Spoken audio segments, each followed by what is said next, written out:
What's up, wrestling fans? It's the Emerald Enthusiast of the Multiverse Musings Podcast Network. Here with a look at the Mattel Elite Collection WWE Legends figure of the Hurricane. Over the last couple of months, I have picked up 4 WWE Legends figures on deep clearance. I will be reviewing all 4 of those figures here on my YouTube channel. And with no further ado, let's start with the Hurricane. Here's a look at the sides of the packaging. We see this nice artistic close-up of the Hurricane. On the back bottom, we see headshots of the other wrestlers who have figures in this wave. On the back top, we get this brief bio of the Hurricane. It says, "When evil rears its ugly head, and the good citizens of the WWE universe are in need of a hero, there's one resident crime fighter that always fights for truth and justice. Keeping his identity a secret underneath a mask and cape, his superhuman strength and power to take flight off the top rope helps him prevail against the WWE's most notorious villains. He never gives up. He never quits. He fights the good fight until the very end. So stand back. There's a hurricane coming through." We get this partial window on the top and some product information on the bottom. Here is the figure as seen through the front window. I do like the design of this packaging. I like that the figure is front and center, and you can see everything about the figure. You have to tilt it up to see the feet, but that's okay. I like the brown and deep yellow color scheme for this. I think it really fits the nostalgic vibe very well. But I can wait no longer. Now it's time to bust this figure out of the package and see what's inside.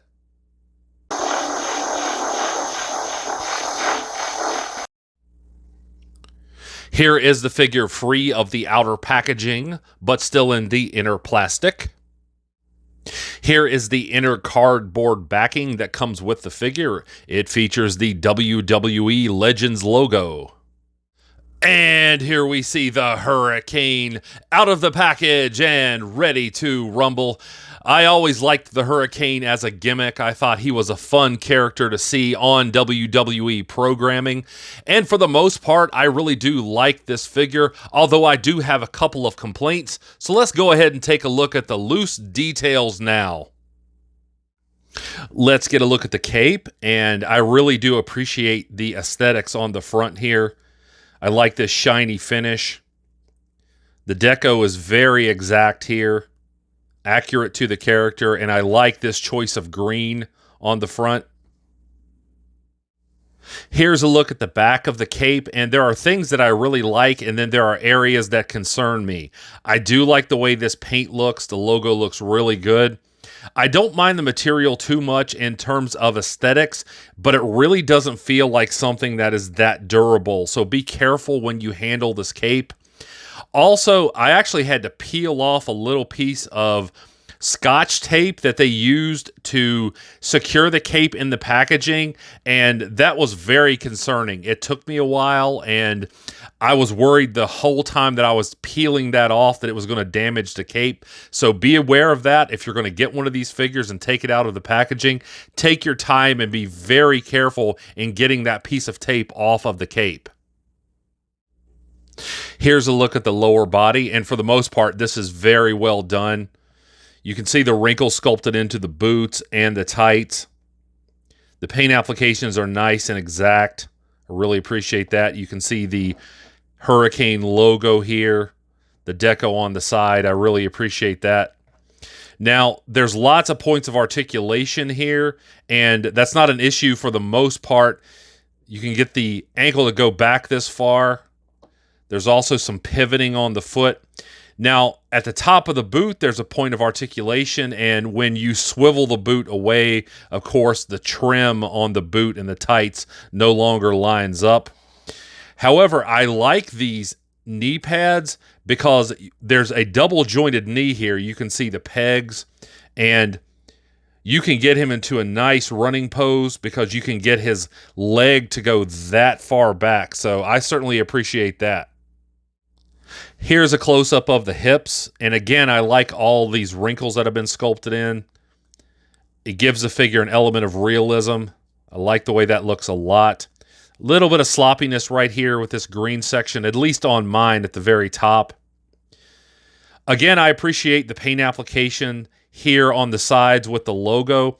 If you articulate it, though, there's this upper quadricep swivel, of course. It looks a little weird because it doesn't line up.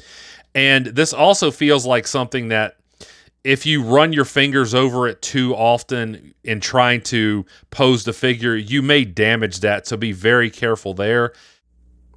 In terms of hip articulation, you can't get him to step back very far. The hip area blocks it, but you can get him to kick forward pretty well. I really appreciate that. And as far as kicking out to the sides, this is actually a really superb amount of articulation there. So I certainly appreciate that. Here's a close-up of the torso, and I really appreciate the work that Mattel did here. The musculature looks good. It's accurate to the body of Gregory Helms. You know, he was a cut guy, an in-shape guy, but he wasn't a huge guy as far as professional wrestlers go. So you wouldn't want that for a figure, and I think Mattel did a good job with the accuracy here. Obviously, I like this hurricane symbol, and I really appreciate the fact that when you articulate it, the paint job goes up into the joint so it doesn't look weird.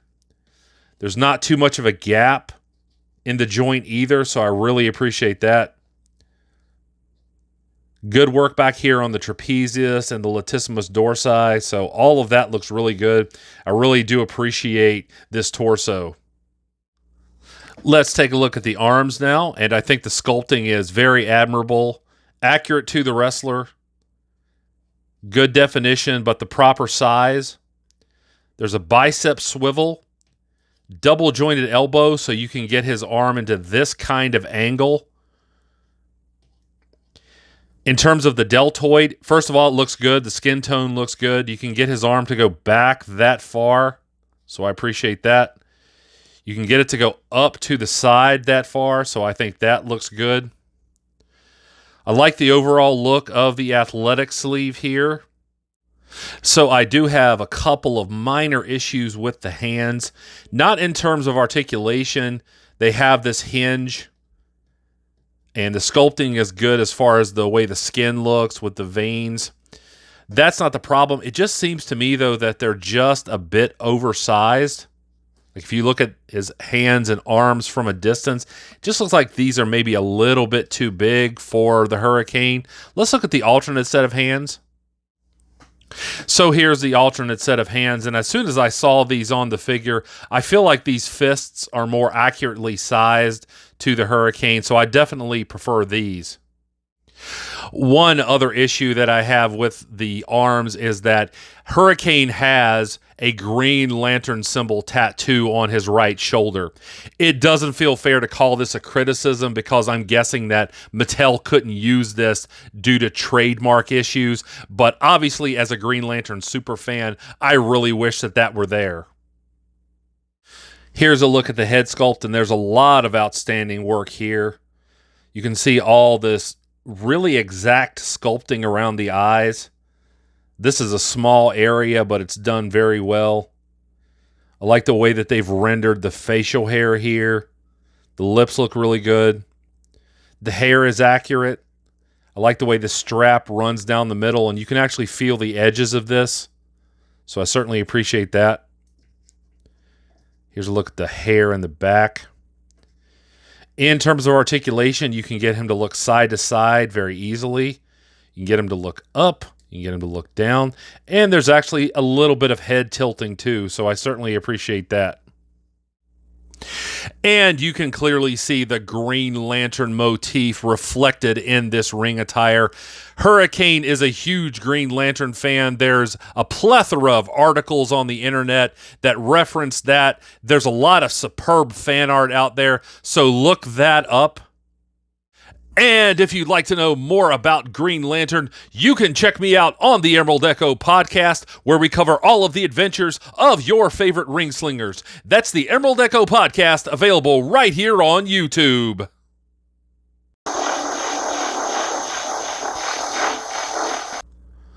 I certainly hope you have enjoyed this review. If so, please like, subscribe, and tell a friend to do the same. Stay tuned at the end of the video for a variety of articulation shots. And I'll be back to the internet with more action figure related content soon. But until we meet again, this has been the Emerald Enthusiast, and thanks for watching.